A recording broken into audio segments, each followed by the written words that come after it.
You can't imagine how how much we've had to fight for something this basic this past year. I can only deduce that they don't want to spend the money.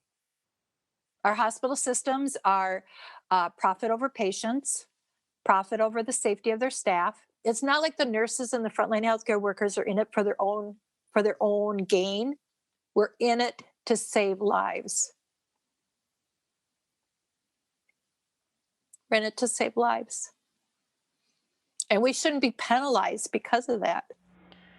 That was the head of the Minnesota Nurses Association talking to the Associated Press about being forced to reuse medical-grade face masks even as U.S. stockpiles fill up with millions of N95 respirators. In its new report, the AP spoke with manufacturers, hospital officials, and frontline workers, including the head of a company with its own stockpile. He recently received government approval to export N95 masks because there aren't enough domestic orders.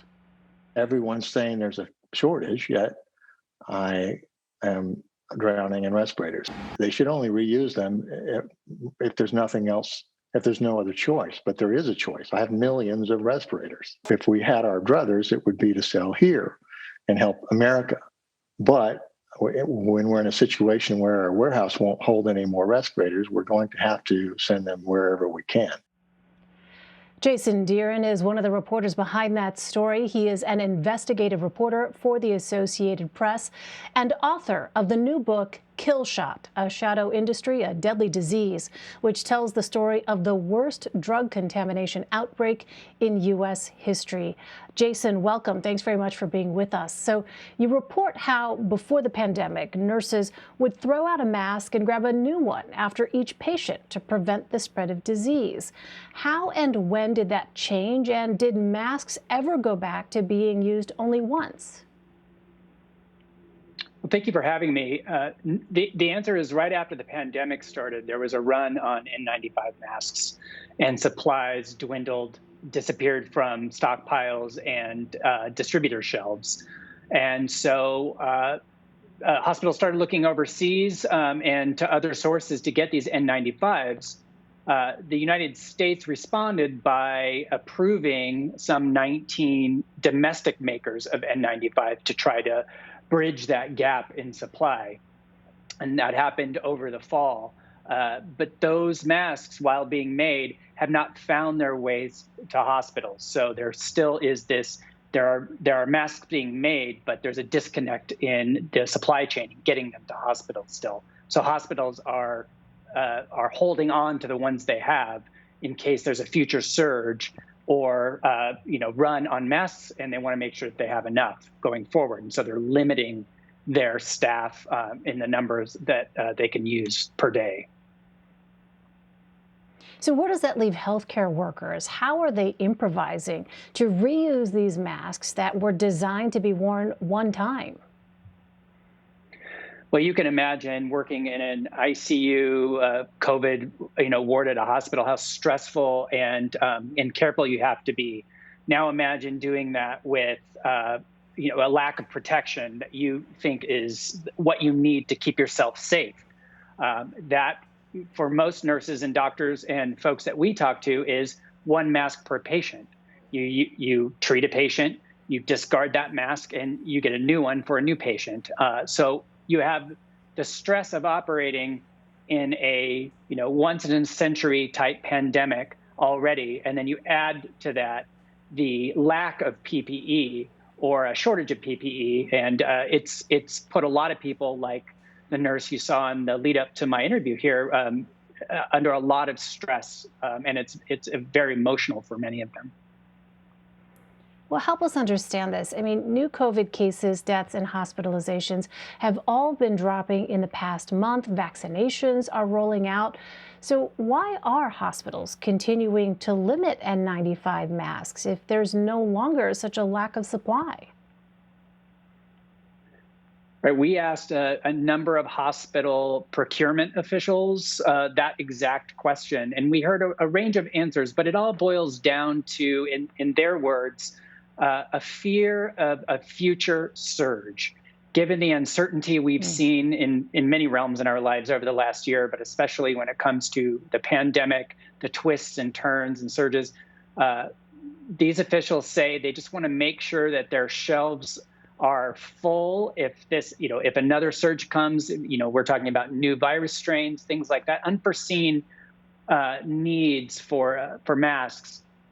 They want to make sure they have them in stock. But nurses and doctors and those working on the front line say you shouldn't be stockpiling masks when you have a surge right now. There seem to be enough masks in the supply chain system for everyone to have what the masks they need and to return to these pre-pandemic guidelines of 1 mask per patient. Hospitals on one hand are saying they want to make sure they're ready for the future and have the stockpiles that they need, and the workers saying, well, we have what we need. And that's where, this kind of disconnect with the government comes in, because there are enough masks being made.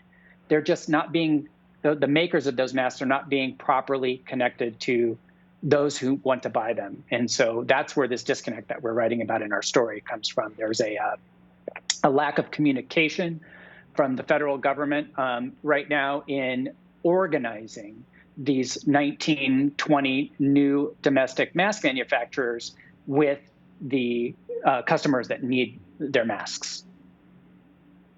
So, right on that point then, Jason, the AP obtained internal government emails detailing a logistical and information breakdown. Is that essentially what those emails said, is that there was just the disconnect, as you say, between those folks who were ready, willing, and able to provide those N95 masks, and then the healthcare workers and the hospitals, I suppose, especially, who are going to be buying them in bulk? Right. Well, the emails that we obtained show that as in December and in November, there was a frustration inside CDC, which oversees the agency NIOSH that approves these new mask manufacturers.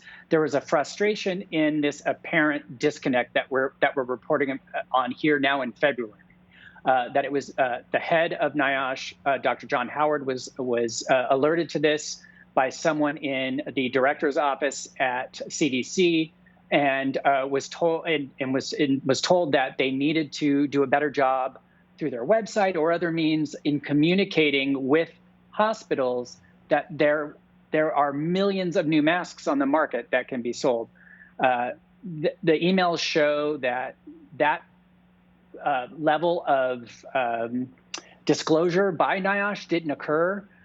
In part because the agency was concerned with looking like it was giving preference to one manufacturer or another, wanted to be fair. I think they're required, to not choose one company over another and seem like they're trying to pick sides. And so there was a worry about that. And so that's what the emails lay out for us, is that, months ago, this concern was being debated. And it still, as of now, doesn't appear to have been fixed, because the hospitals are still struggling with these shortages. It's just really eye-opening, Jason, to think about domestic manufacturers with supply on their hands exporting some much-needed PPE overseas in the middle of this pandemic.